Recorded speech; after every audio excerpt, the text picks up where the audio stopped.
نحمدہ ونصلی علی رسولہ الکریم اما بعد فاعوذ باللہ من الشیطان الرجیم بسم اللہ الرحمن الرحیم رب اشرح لی صدری ویسر لی امری واحلل عقدۃ من لسانی یفقہوا قولی واجعل لی وزیرا من اہلی اللہم فقہنا فی الدین اللہم انی اسألک علما نافعا رزقا طیبا وعملا متقبلا آمین ثم آمین۔ السلام علیکم ورحمۃ اللہ وبرکاتہ۔ تفسیر اور ترجمہ سورۃ الانفال۔ انشاءاللہ تعالی آج ہم آیت نمبر 30 سے آغاز کریں گے۔ اس آیت میں نبی صلی اللہ علیہ وسلم کی ہجرت سے پہلے ان کے ساتھ جو معاملات ہو رہے تھے قریش کی طرف سے، اس کا یہاں پر ذکر ہے۔ فرمایا گیا وَإِذْ يَمْكُرُ، اور جب چالیں چل رہے تھے، بکا ساتھ آپ کے، الذین وہ جنہوں نے کفروا کفر کیا، لیثبتوکا تاکہ وہ قید کر لیں آپ کو، او یقتلوکا وہ قتل کر دیں آپ کو، او یخرجوکا یا وہ نکال دیں آپ کو۔ تو کس سازش کا یہاں پر ذکر کیا گیا؟ کیا سازش کر رہے تھے وہ؟ لیثبتوکا، کہ وہ تمہیں قید کر لیں۔ اور کیا سازش کر رہے تھے؟ او یقتلوکا یا وہ تمہیں قتل کر دیں، او یخرجوکا یا وہ تم کو نکال دیں۔ کہاں سے نکال دیں؟ مکہ سے نکال دیں۔ وَيَمْكُرُونَ اور وہ چالیں چل رہے تھے، وَيَمْكُرُ اللَّهُ اور تدبیر کر رہا تھا اللہ، یعنی وہ سب لوگ بھی اپنی طرف سے خفیہ تدبیر کر رہے تھے اور اللہ بھی خفیہ تدبیر کر رہا تھا۔ واللہ خیر الماکرین اور اللہ بہتر ہے سب تدبیر کرنے والوں سے۔ یہاں پر اصل میں اس سازش کا تذکرہ کیا جا رہا ہے جو قریش کے سرداروں نے سب نے مل کر دارالندوہ میں کی تھی۔ دارالندوہ اصل میں ان کا ایک کلب تھا جہاں وہ مل جل کر بیٹھتے تھے اور مختلف مشوروں کے ساتھ پھر کوئی ڈیسیژن لیتے تھے۔ باہم مشورے کے ساتھ جو بھی انہوں نے آئندہ پلاننگ کرنی ہوتی تھی پھر اس کو ڈسکس کر کے وہ اس کو کرتے تھے۔ اور یہاں پر انہوں نے یہ مشورہ کیا تھا اور اس پر سب تیار ہوئے تھے کہ مختلف قبیلوں کے نوجوانوں کو سب کو تیار کر کے نبی صلی اللہ علیہ وسلم کے قتل پر مامور کیا جائے۔ آپ سب جانتے ہیں کہ وہاں پر قبائلی نظام تھا، اس میں اگر کوئی شخص کسی قبیلے کے مرد کو قتل کر دیتا تو پھر پورے قبیلے کو اس کی سزا بھگتنی پڑتی تھی، اور بعض اوقات ایک کے بدلے میں اس قبیلے کے کئی قتل کر دیے جاتے تھے جن کا کوئی قصور بھی نہیں ہوتا تھا۔ اور اسی طرح اگر دیت کا معاملہ ہوتا تھا تو پھر صرف قاتل نہیں بلکہ پورا قبیلہ مل کر اس کا دیت ادا کیا کرتا تھا۔ اور آپ صلی اللہ علیہ وسلم چونکہ قریش کے قبیلے سے تھے تو یہ لوگ اس بات سے ڈرتے تھے کہ اگر ہم نے آپ کو قتل کر دیا تو قریش ہم کو چھوڑیں گے نہیں، وہ ہم سے بدلہ لے کر رہیں گے۔ تو انہوں نے اس کا حل یہ نکالا کہ مختلف قبائل کے لوگ مل کر ایک جتھا بنائیں اور وہ سارے اکٹھے ہو کر ایک ہی وار میں مل کر آپ صلی اللہ علیہ وسلم کا خاتمہ کر دیں، اور پھر اس طرح قریش کس کس سے بدلہ لے گا، اور جواب میں سارے اکٹھے ہو جائیں گے تو پھر قریش کو ہار ماننی پڑے گی۔ تو یہاں پر یہ جو لفظ استعمال کیا گیا لیثبتو کا، یہ اس بات سے ہے، اور اس بات کا لفظی معنی ہوتا ہے جمانا، قید کرنا، یعنی آپ کے قید، قتل اور جلا وطنی کے مشورے ہو رہے تھے، اور اللہ سبحانہ تعالیٰ نے آپ کو ان تمام چیزوں میں محفوظ رکھا۔ کیسے محفوظ رکھا تھا؟ کیا ہوا تھا؟ یہ پیچھے ہم اس واقعے کے بارے میں بات کر چکے ہیں کہ جو ہجرت کا واقعہ تھا کہ نبی صلی اللہ علیہ وسلم نے حضرت علی کو اپنے بستر پر لٹایا اور گھر سے باہر نکلے، اور ایک مٹھی ریت تھی جو پھینکتے ہوئے باہر نکل گئے اور ان کو کچھ بھی نظر نہیں آیا۔ کون سی آیت پڑھی تھی آپ نے؟ وَجَعَلْنَا مِن بَيْنِ أَيْدِيهِمْ سَدًّا وَمِن خَلْفِهِمْ سَدًّا فَأَغْشَيْنَاهُمْ فَهُمْ لَا يُبْصِرُونَ۔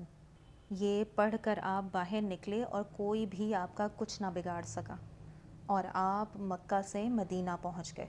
اگر آپ تجلیات نبوت جو کتاب ہے اس کا مطالعہ کریں تو یہ اس کے پیج نمبر 163 پر نبی صلی اللہ علیہ وسلم کی ہجرت کے حوالے سے جو تفصیلات دی گئی ہیں اس میں یہ سارا واقعہ موجود ہے۔ تھوڑا سا میں اس کو یہاں پر کوٹ کرتی چلوں کہ رسول اللہ صلی اللہ علیہ وسلم کی عادت تھی کہ وہ نماز عشاء کے بعد شروع رات میں سو جاتے، آدھی رات کے بعد گھر سے نکل کر مسجد حرام کی طرف تشریف لے جاتے، وہاں تہجد کی نماز پڑھتے۔ اس رات آپ صلی اللہ علیہ وسلم نے حضرت علی کو اپنے بستر پر سلا دیا اور بتلایا کہ تمہیں کوئی نقصان نہیں پہنچے گا۔ چنانچہ جب عام لوگ سو گئے اور رات پرسکون ہو گئی تو سازشی حضرات نے چپکے سے آ کر آپ صلی اللہ علیہ وسلم کے گھر کا گھیرا کر لیا۔ حضرت علی کو آپ کے بستر پر آپ کی سبز چادر اوڑھے ہوئے سوئے ہوئے دیکھا تو سمجھے کہ محمد صلی اللہ علیہ وسلم ہیں۔ چنانچہ وہ غرور اور تکبر سے باہر نکل گئے اور آپ کی گھات میں بیٹھ گئے کہ جب آپ اٹھیں گے اور باہر نکلیں گے تو آپ پر ٹوٹ پڑیں گے، اور یہ اللہ سبحانہ تعالیٰ کی طرف سے قریش کے مکر کا جواب تھا، اور فرمایا وَإِذْ يَمْكُرُ بِكَ الَّذِينَ كَفَرُوا لِيُثْبِتُوكَ أَوْ يُقْتُلُوكَ أَوْ يُخْرِجُوكَ وَيَمْكُرُونَ وَيَمْكُرُ اللَّهُ وَاللَّهُ خَيْرُ الْمَاكِرِينَ۔ ادھر رسول اللہ صلی اللہ علیہ وسلم عین اس حالت میں کہ جب یہ لوگ آپ کے گھر کو گھیرے ہوئے تھے باہر تشریف لائے اور وہ آیت تلاوت فرماتے ہوئے ان کے سروں پر مٹی ڈالی، وَجَعَلْنَا مِن بَيْنِ أَيْدِيهِمْ سَدًّا وَمِن خَلْفِهِمْ سَدًّا فَأَغْشَيْنَاهُمْ فَهُمْ لَا يُبْصِرُونَ۔ تو اللہ نے ان کی نگاہیں چھین لیں اور آپ صلی اللہ علیہ وسلم گھر سے باہر نکلے اور کوئی بھی آپ کا کچھ نہ بگاڑ سکا۔ تو اس واقعے کی طرف یہاں پر اس آیت نمبر 30 میں اشارہ ہے۔ تو اس میں ہمارے لیے سیکھنے کا سبق کیا ہے؟ اگر ہم دیکھیں تو اس سے پچھلی آیت نمبر 29 میں فرمایا گیا کہ اگر تم اللہ سے ڈرو گے تو اللہ تمہارے لیے فرقان یعنی مدد کا سبب پیدا کر دے گا، اور وہ مدد ہم اس مثال میں دیکھتے ہیں۔ گویا یہ آیت لنکڈ ہے پچھلی آیت کے ساتھ۔ اس کے بعد اگلی آیت نمبر 31 میں فرمایا گیا وَإِذَا تُتْلَى عَلَيْهِمْ آيَاتُنَا، اور جب پڑھی جاتی ہیں ان پر آیات ہماری۔ کن پر پڑھی جاتی ہیں؟ اہل مکہ پر۔ قالوا، وہ کہتے ہیں قد سمعنا، تحقیق سن لیا ہم نے، لو نشاء، اگر ہم چاہیں، لقلنا، البتہ کہہ لیں ہم، مثل ھذا، مانند اسی کے، یعنی ایسی باتیں ہم بھی کہہ لیں اگر ہم چاہیں، ایسی آیات ہم بھی بتا دیں۔ ان ھذا الا اساطیر الاولین، نہیں یہ مگر کہانیاں پہلوں کی۔ کس کی طرف اشارہ کر رہے ہیں؟ قرآن کی طرف، کہ یہ من گھڑت قصے ہیں پہلے لوگوں کے۔ اساطیر اسطورہ کی جمع ہے، اور اسطورہ کا معنی ہوتا ہے من گھڑت جھوٹے قصے، اور اولین اول کی جمع، اور اول کس کو کہتے ہیں؟ پہلا، یعنی پہلے لوگوں کی کہانیاں۔ جیسے سورۃ الفرقان کی یہ آیت نمبر 5 میں آتا ہے وَقَالُوا أَسَاطِيرُ الْأَوَّلِينَ اكْتَتَبَهَا فَهِيَ تُمْلَى عَلَيْهِ بُكْرَةً وَأَصِيلًا، اور وہ کہتے ہیں کہ یہ پچھلوں کی کہانیاں ہیں جو آپ پر املا کی جاتی ہیں اور صبح و شام آپ ان کو لکھ رہے ہیں۔ تو اللہ سبحانہ تعالیٰ نے اس کے جواب میں کیا فرمایا؟ سورۃ الفرقان ہی کی آیت نمبر 6 میں فرمایا قُلْ أَنزَلَهُ الَّذِي يَعْلَمُ السِّرَّ فِي السَّمَاوَاتِ وَالْأَرْضِ إِنَّهُ كَانَ غَفُورًا رَحِيمًا، کہہ دیجئے کہ اس کو تو اس رب نے نازل کیا ہے جو آسمان اور زمین کے بھید جانتا ہے، بے شک وہ غفور الرحیم ہے۔ اگلی آیت نمبر 32 میں فرمایا گیا وَإِذْ قَالُوا، اور جب انہوں نے کہا اللہم، اے اللہ، ان کانا ھذا، اگر ہے یہ، کیا یہ؟ قرآن یا وہ چیزیں جو نبی صلی اللہ علیہ وسلم پڑھ رہے ہیں، ھو الحق، وہ حق، بالکل سچ، من عندک، تیرے پاس سے آیا ہے، تیری طرف سے آیا ہے، اور ہم اسے نہیں مان رہے تو پھر ہمیں کوئی سزا ملنی چاہیے۔ فَأَمْطِرْ، تو برسا، عَلَيْنَا، ہم پر، حِجَارَةً مِّنَ السَّمَاءِ، آسمان سے پتھر، اَوْ ائْتِنَا بِعَذَابٍ أَلِيمٍ، یا لے آ ہم پر عذاب دردناک۔ سورۃ الحج میں آتا ہے نا وَيَسْتَعْجِلُونَكَ بِالْعَذَابِ، کہ لے آ ہم پر جلدی عذاب، وہ جلدی مانگ رہے ہیں آپ سے عذاب، کہ ہم نہیں مان رہے تو آپ فوراً ہمارا قصہ تمام کریں۔ ایک اور مقام پر بھی قرآن مجید میں آتا ہے نا سَأَلَ سَائِلُهُم بِعَذَابٍ وَاقِعٍ، مانگنے والے نے مانگا، اور مانگا بھی کیا؟ عذاب جو واقع ہونے والا ہے۔ سورہ عنکبوت میں بھی آتا ہے یہ عذاب جلدی مانگ رہے ہیں یا جلدی کا عذاب مانگ رہے ہیں، اگر ایک وقت مقرر نہ ہوتا تو عذاب آ چکا ہوتا۔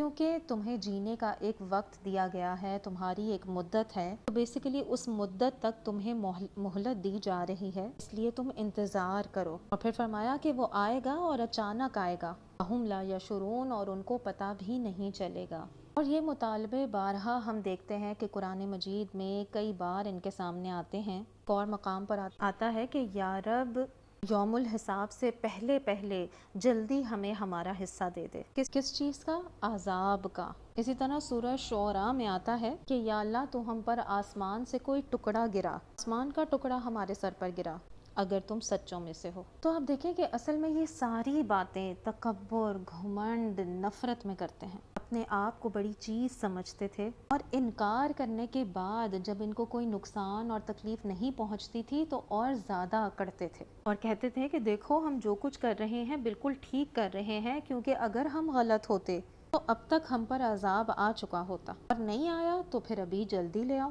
تو بیسیکلی یہ سب ان کی سرکشی کی باتیں تھیں۔ اگلی آیت میں فرمایا گیا وما کان اللہ، اور نہیں ہے اللہ لیعذبہم، کہ وہ عذاب دے انہیں، وانت فیہم، جبکہ آپ ان میں موجود ہوں، یعنی جو عذاب وہ مانگ رہے ہیں اللہ تعالیٰ فوری ان کو وہ نہیں دے گا۔ وانت فیہم، اور آپ ان میں موجود ہیں، یعنی پیغمبر کے ہوتے ہوئے جب وہ ان میں موجود ہوں تو عذاب نہیں آتا۔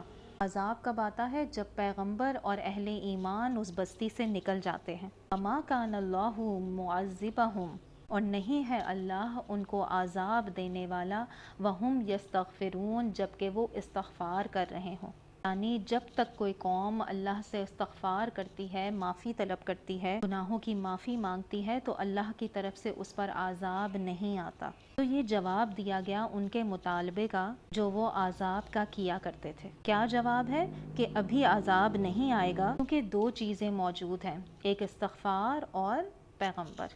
اب آپ دیکھیں کہ پیغمبر کے ہوتے ہوئے کسی بھی بستی میں عذاب نہیں آیا، اور دوسری چیز استغفار۔ اب سوال یہ پیدا ہوتا ہے کہ کیا اہل مکہ استغفار کیا کرتے تھے؟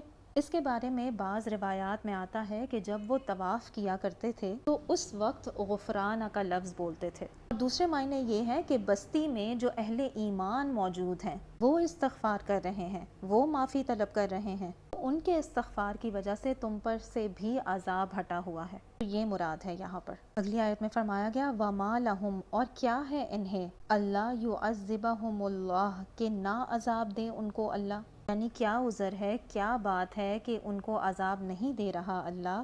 وَهُمْ يَصُدُّونَ عَنِ الْمَسْجِدِ الْحَرَامِ، حالانکہ وہ روکتے ہیں مسجد حرام سے، وَمَا كَانُوا أَوْلِيَاءَ، حالانکہ نہیں ہیں وہ اس کے ولی، اس کے اولیاء، اس کے سرپرست، ان اولیاؤہ الا المتقون، نہیں متولی اس کے مگر متقی لوگ، ولیکن اکثرہم لا یعلمون، اور لیکن اکثر ان کے نہیں وہ علم رکھتے۔ کیا علم نہیں رکھتے؟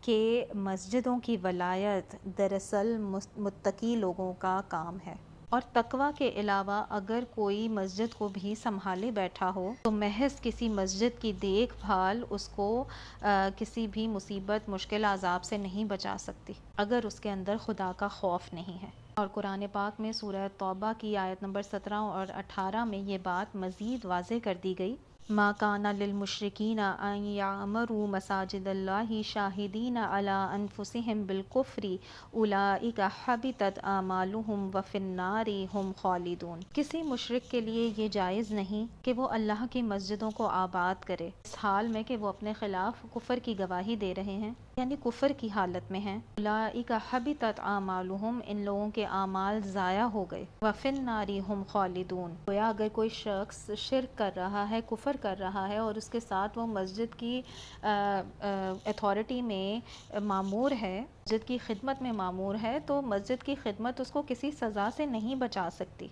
انما یعمر مساجد اللہ من آمن باللہ والیوم الآخر واقام الصلاۃ وآتى الزکاۃ ولم یخش الا اللہ فعسى اولئک ان یکونوا من المہتدین۔ مسجدوں کو آباد کرنے والے لوگ کون ہوتے ہیں؟ جو اللہ اور یوم آخرت پر ایمان لائیں، نمازیں قائم کریں، زکوٰۃ ادا کریں، اور اللہ کے سوا کسی سے نہ ڈریں، تو ہو سکتا ہے کہ یہی لوگ پھر ہدایت پا جائیں۔ بہرحال اس کے بعد آیت نمبر 35 میں فرمایا گیا وما کانا صلاتہم، اور نہیں ہے ان کی نماز عند البیتی، پاس بیت اللہ کے، الا مگر مکاءن، سیٹیاں بجانا، و تصدیہ، اور تالیاں پیٹنا۔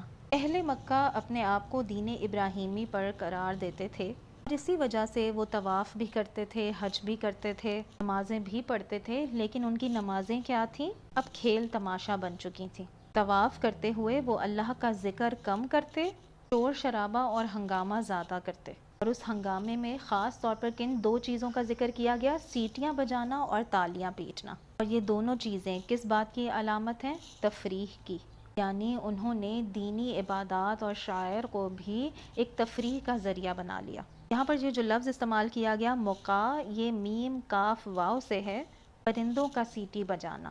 یہ سیٹی اور ہاتھ کی چٹکی دونوں سے جو آواز نکلتی ہے اسے مقا کہتے ہیں۔ تصدیہ کا لفظ جو ہے یہ دونوں ہاتھوں سے تالیاں بجانے کے لیے استعمال ہوتا ہے۔ اب آپ ذرا حرم کو ذہن میں لائیں کہ طواف کرتے ہوئے وہ لوگ اچھل کود کر رہے ہیں، چٹکیاں بجا رہے ہیں، تالیاں بجا رہے ہیں، سیٹیاں بجا رہے ہیں، اللہ اکبر، استغفار، وہ کیا لگتے ہوں گے۔ اور آج آپ دیکھیں تو بہت سے لوگوں نے دین کے نام پر یہی سب کچھ ایجاد کر رکھا ہے، بازاروں پر دھمالے ڈالنا اور ایسے ایسے کام کرنا جس میں ان سارے امور کا اہتمام ہو، تالیاں بھی اور سیٹیاں بھی اور میوزک کی ساری قسمیں، اور یہ سب کچھ دین کے نام پر ہو۔ اب آپ دیکھیں کہ نماز اصل میں کیا ہے؟ ایک عبادت کا سمبل ہے، اور اگر ان کی نماز اجر و ثواب نہیں ایک عذاب کا ذریعہ بن جائے، کیونکہ وہ ان کے لیے صرف ایک کھیل و تماشا ہے۔ فرمایا گیا فذوقوا العذاب، تو پس چکھو عذاب، بما کنتم تکفرون، اور بوجہ اس کے جو تم کفر کرتے تھے۔ یہاں کفر کس کو قرار دیا گیا؟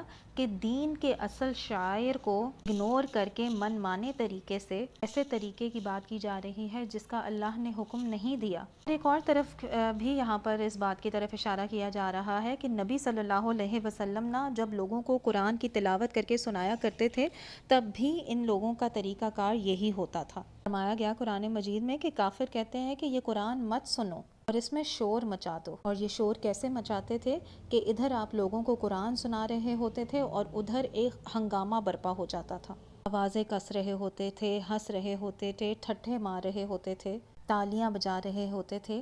تو آپ خود سوچیں کہ ایسے ماحول میں بھی نبی صلی اللہ علیہ وسلم نے اپنا کام نہیں چھوڑا اور اللہ کا پیغام پہنچایا، ورنہ وہ ہم تک کیسے پہنچتا؟ اور آج دیکھیں کہ ہمیں کوئی مشکل بھی نہیں، کوئی مخالفت بھی نہیں، اس کے باوجود ہم کچھ کرنے کو تیار نہیں۔